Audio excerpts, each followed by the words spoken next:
Hey, my name's Noah Hunter Dorsey, and over the last 5 years, I've built 3 multi-million-dollar businesses, built a team of over 50 people, and in this video, I'm going to share my journey from the very beginning.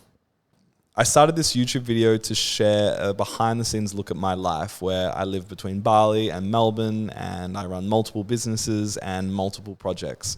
But I'd never really told my story from day one, and a lot of that stuff hasn't been captured. So I'm taking this moment to sit down with you and tell you everything from the start. So I was born in London, in England, to an African-American father and an Australian mother. They loved traveling. They had been traveling for a decade before I was born together, moving countries constantly, and I definitely didn't slow them down. So although I was born in London, I was only there for 2 years, and then I spent most of my childhood between Hong Kong and Singapore, living as an expatriate. So I went to 11 schools over 12 years because we would just constantly move countries. As a teenager, I moved to Australia and spent some time in Victoria and New South Wales and Queensland. And I think really how that shaped me was I became incredibly adaptive and quite cultured from a young age. And yeah, I was an only child, and really it's all I knew. So when I finished school, my passion was music at the time. I grew up playing piano, and I thought really that maybe I'd pursue a career in making music for movies, which I still might do. I was kind of thinking about what I should study, and I decided to do a bachelor in audio engineering. I finished year 12 on the Gold Coast in Australia, and then I moved to Byron Bay on my own at 17 years old, left the house, and then I started studying my degree. My time in Byron was amazing. It was really a coming of age for me. Turning 18 in Byron, I had an amazing group of people around me. I was surfing a lot, and it's just a very special place in the world. So halfway through my degree, I realized that maybe this isn't for me, but I had a mentor at the time that kind of got me to stick with it and finish it, which I'm glad I did. You know, studying something is like the first time in your life that you choose to start something, and I think just by finishing that first thing, it sets you up to finish a lot of things in your life. So I'm glad I stuck with it. The mentor, though, at the time was actually my neighbor. So I lived in Byron in the worst house on the best street. I had 6 housemates, so there was 7 of us in like a 3-bedroom house. People were in the garage.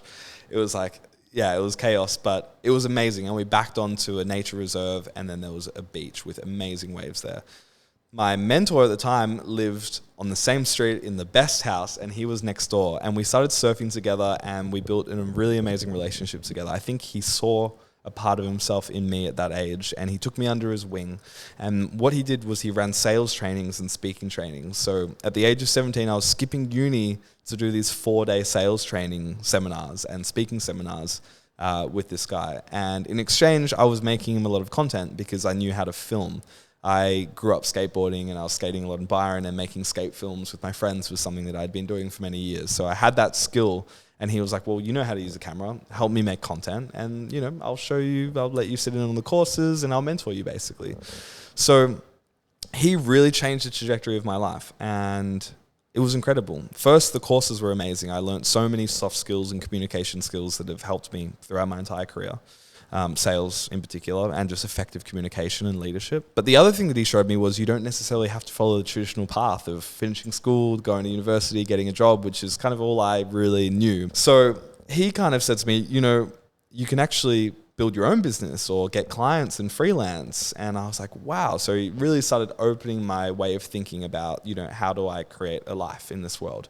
And he basically handed me my first 7 clients, and I was filming for some of them, and then I was using my audio skills to make meditations for a lot of the other ones. I found this niche in Byron where there was a lot of coaches, spiritual coaches, life coaches, business coaches that all needed video content, and also a lot of them, like the life and the spiritual coaches, wanted meditations made.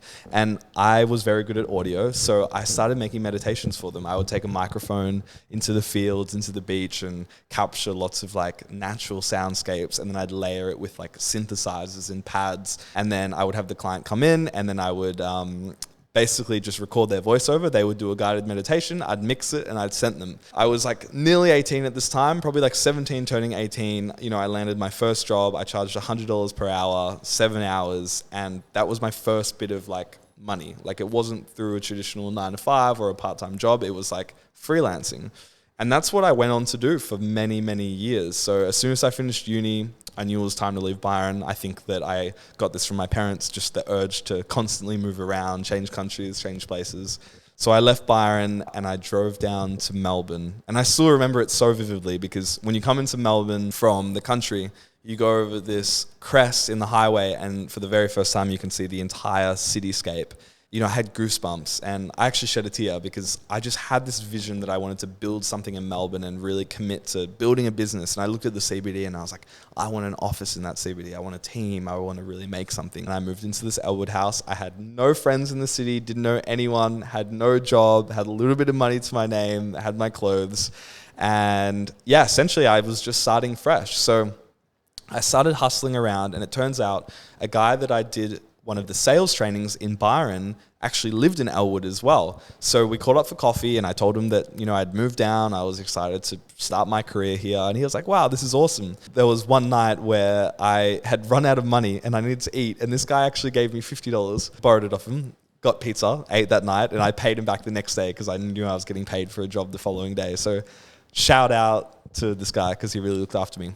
So he introduced me to one of his friends who was running a solar company. I had lunch with this guy and he basically offered me a job to do door knocking. And because I had a little bit of sales experience, I took it up. It was wild. We would meet every morning at this warehouse in Melbourne. There was probably about 10 of us and they had a minibus at this place. This was my first job in Melbourne. And we would jump on this minibus in the morning and they would give us this map. And basically they would highlight different blocks and each of one of us got a color and they would basically just designate an area for us to walk. And all day with a clipboard, a pen and a backpack, we would walk door to door and knock on people's doors and try and sell them solar power to get panels on their roof. And it was hard work. Every time we got a confirmed sign up, we would get $50. I think my retainer was $400 a week, so that was promised, and then it was $50 for every sign up. And it was hard work, but it taught me a very, very valuable lesson in my career, and that was just getting used to being rejected. Like, you get thick skin. You knock on doors, people are constantly slamming them, saying, no, I'm not interested, get out of my house, blah, blah, blah. And then eventually you get a yes. And then you realize for every 9 no's, I'm getting 1 yes. And it just becomes a volume game. And that's really just stuck with me. You know, if something doesn't work out straight away, that's because if it was easy, everyone would be doing it. So, you know, you take on these hard challenges and you just need to dedicate yourself and just keep going and going and going. I did that job for about 4 months. I haven't actually held down a job in my life for more than 4 months. After that, I got a job at a bar, making drinks behind the counter. And then after that, I ended up working for an entrepreneurial magazine in Sydney. I was doing a bit of freelance work for them and they offered me a job. So I flew up to Sydney for a little bit and left the friends that I had started to form in Melbourne. And it was kind of like a really sad time for me. Working for someone else and being in that grind, like, it just didn't work for me. You know, I had these big dreams that I wanted to execute and I knew this was part of the journey, but I knew there was more out there. So after 4 months, I actually managed to save up a fair bit of money. I think I had $10,000 at the time from this job because I was just working and working, like not a lot of play. And I quit this job and I needed to do a bit of soul searching. So I actually booked a trip to India. It was 2 months traveling around India and Nepal solo. And I really just realigned with myself and really kind of took some time to think and reflect on what I wanted and how I was going to approach the world. And that trip really changed me. Just a lot of time on my own and a lot of time to reflect on what matters for me. And, you know, what became true was that I needed to follow my passion and just follow my heart always, even if that means short-term sacrifice for long-term gain. So after that trip, I went back to Melbourne and I got stuck into it. I got back with my girlfriend that I was dating before I went to Sydney, and we started an e-commerce brand together. So the two of us had $5,000 in savings each at this time, and we put them into an account where we had 10 grand. And we had been seeing all of these e-commerce brands online, like getting lots of success, and we wanted to jump on. So I grew up with like a bit of acne, and so did my partner. So we decided to launch a face mask that would help people with acne. We knew the mental effects that it had and the physical effects it had for people, and we wanted to try and create a solution for that. So we launched this brand, and for the first year, it was very, very hard. The business was literally propped up by PayPal loans, Wayflyer loans. We were constantly putting money back into it. My girlfriend was a nanny at the time. I was still doing the freelance videography. And it was hard. But after a year, we got the business to around $20,000 a month. But for those that are in e-com, you know that you're not really making any money. You're reinvesting it back into stock, and we weren't getting any wages or any payment out of that yet. Then 2020 in March, COVID happened. And we were in the game. We had launched the product. We'd been at it for a year, and COVID was such a mixed blessing for us. It was actually an opportunity that changed my life forever. While everyone else got locked down and gyms were shutting down and businesses were shutting down, we started trending because everyone was at home. E-commerce started booming because people were buying online. They weren't going to shops. Self-care started trending because everyone was trapped inside. And from wearing face masks, people were breaking out as well and getting acne. So our product was like the perfect solution to this. In a matter of 16 weeks, when this lockdown started, our business went from $20,000 a month to $250,000 a month in sales. Quite a crazy experience. Like, we didn't know what a P&L was. I had no financial education. We were just buying stock, shipping it out. We opened up a warehouse in the UK without even going there and shipped stock there and started sending it out. And although a lot of money was coming in, a lot of money was going out as well. But this was the first time we ever experienced financial freedom, which was insane. So we rode the COVID wave, and for 2 years, we sold 50,000 clay masks. We turned over millions and millions of dollars. And it was basically like our education in business, just a fast-tracked education in e-commerce and business where you just had to learn on the fly and just run with it while it lasted. And it was really interesting because when COVID finished, it was like the tap turned off. Like, our sales literally normalized and just totally dropped. Like, it was luck. And I mean, the way Oprah defines luck is preparation meeting opportunity, which I believe in. We were prepared. We were in the game. You've just got to start, and then you just wait for that one wave to come, and you just ride it, and just go for it. It can change your life. While we were running Tommy, we were relying on a lot of marketing agencies to do all of our ads, run them, create them. We were relying on other third-party warehouses to do our fulfillment. And we realized we were just spending all this money with other people to do tasks that we thought we could probably do ourselves. So we started with the marketing agency. I was paying an exorbitant amount for a media buyer and an email agency and, trying to make content ourselves.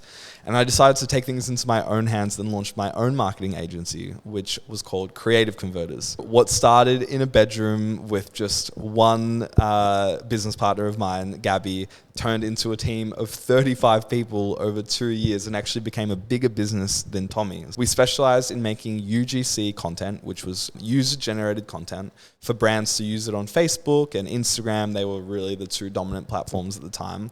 So we started onboarding content creators that we would use for my skincare brand, Tommy, but also helping other brands get this kind of content.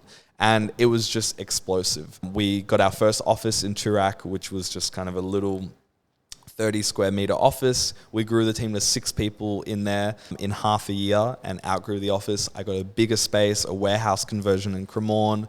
We outgrew that in 6 months and got the team to 25. Then we moved into a 3-story office and grew the team to 35 people in there. We were working with hundreds of brands, and it really felt like we could do no wrong. Like, the growth was insane.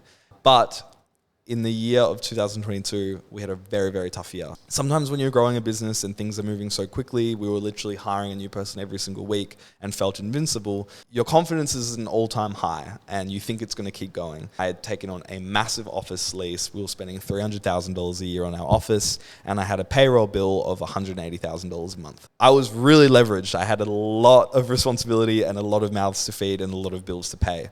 And in January, 1 year, the revenue stopped. We stopped selling, brands stopped coming up to us for content, and the bills started piling up and there was no revenue coming in. I burnt through hundreds of thousands of dollars over a 3-month period and went through probably one of the hardest and most anxious months in business that I've ever had to go through, where I had to let go of half of my team. I had to scramble to get out of this lease. And there was some sleepless nights there. Like, it was full on. There was a big lesson in this. And that was that half the battle in business and on this journey is stress tolerance. Like, you need to learn how to deal with these really tricky situations and feel the stress, but just stay focused and basically block all of that out and just do what needs to be done. So when my back was against the wall, I never gave up. That was never an option. Having these big leases as well that I couldn't get out of actually probably forced me to get through it, which was probably a good thing in the end. But we made it through it slowly. We just had to pull the trigger, lean up. Over the next kind of, 2 years, we rebuilt. And now the agency is an amazing place. We have this incredible, talented team. We work with some really big global brands as well. And every 2 years, we're just pivoting and, changing. We started in UGC, then we moved towards TikTok marketing. Now we're going into the ad buying space a little bit heavier. And it's a really great business with a great team. Back to the skincare company, we solved the problem of marketing by creating a marketing agency that ended up becoming bigger than the brand. The next thing was warehouses. We were working with so many other warehouses, one in the UK, one in Australia, and paying them to store all our products and pick and pack them and ship them. And we wanted to take things into our own hands. So my business partner and I, at the time, had an idea to get a warehouse, put my brand in there, put a few of our friends' brands in there, and start doing 3PL ourselves. We must have been delusional, because walking into an empty warehouse and signing that lease and going for it when either of us had any logistics experience. We were starting from the ground, super naive. But we believed in the vision, and before you know it, we had one employee in this warehouse and we had a fully functioning 3PL, which was awesome. I remember the very first day we opened it and we had our first delivery. So a truck arrived with a bunch of pallets on it. And I remember the truck rocking up, and the truckie opened the doors, here's your stock. And we realized we didn't have a forklift and we didn't know how to get these pallets off the truck into the warehouse. So our neighbor at the time ended up driving his forklift around, helping us. And then I have this iconic photo of one pallet in a massive warehouse. But that was the start of it. And 2 years later, this business grew from one warehouse to now 6 warehouses all across Australia and one in New Zealand now. And we have franchised the model as well. So we used to own the warehouses. Now we sell it as a franchise. So owner-operators can buy in and run their own warehouse. And we basically provide all of the training and the support. And we do all the billing, give them all of the systems and the infrastructure. The business is rapidly growing. So very excited. We have 3 new warehouses this year that have opened that we plan on filling. And we're working with hundreds of e-commerce brands as well. And just like the agency, future, the warehouses, we've been through some crazy stuff as well. So a year after I had to cut half the team at the agency, future, we were actually a victim of an arson attack. We were growing very quickly. A lot of people in the space knew about us. And to this day, the police don't know what happened. But essentially, 3 people rocked up to the warehouse with sledgehammers, broke in with jerry cans of gasoline, lined the floors, and set the whole warehouse on fire. And our client stock got absolutely burnt. I woke up to a phone call from my business partner who was already on the scene that, the warehouse had been bombed basically. And I just remember rocking up. All of the news were there, Channel 7 and Channel 10, The Age, the detectives were there, the police were there. It was a crazy scene. It was like something out of a movie. And that took a bit of time. Like we nearly lost the business. Like it was very hectic, but a lot of the customers were understanding, which was amazing. And we did have other locations at the time as well that were still running. And it took us probably about 6 months to get out of this hole that we were in, but we did. We didn't give up. We persevered. And yeah, now, there's a bright future ahead, which is awesome. This was all in the period of about 4 years, coming on 5 years now in Melbourne. And that vision that I had coming over the highway, knowing that I wanted to make something for myself, I really felt like I achieved that. I have so much more that I want to do, but, I'm doing what I love every single day. I have an amazing team, and these visions that I have are manifesting through a lot of hard work, finding the right people to collaborate with, and I'm just excited about life in general. So after 5 years in Melbourne, I wanted to switch it up, and a year ago, I made the decision to move to Bali, Indonesia, in line with my childhood, always moving. So I set up everything in Melbourne to be done remotely. So I wanted to make sure that I could be on a laptop in another country and still running my 2 businesses, which I successfully did. So I moved to Bali and reconnected with surfing like I did in Byron, which was amazing. And I spent 8 months there. I bought some real estate over there and I'm doing some projects over there. And now I'm spending my time between Bali and Melbourne running these businesses. I love real estate. I want to get more into that. And there's just a lot of exciting things that are happening, which I will continue to share and document on this YouTube channel. So in a nutshell, that is my story. I hope you enjoyed my story. Maybe it inspired you. Maybe you could relate to it. Or maybe you want to keep following along for more, because I'm going to be making these videos and posting them on YouTube every single month. I'm Noah Hunter Dorsey. I'm the founder of Tommy Skin, Future Fulfillment and Creative Converters. And I'm genuinely excited about life and business. Thanks for watching.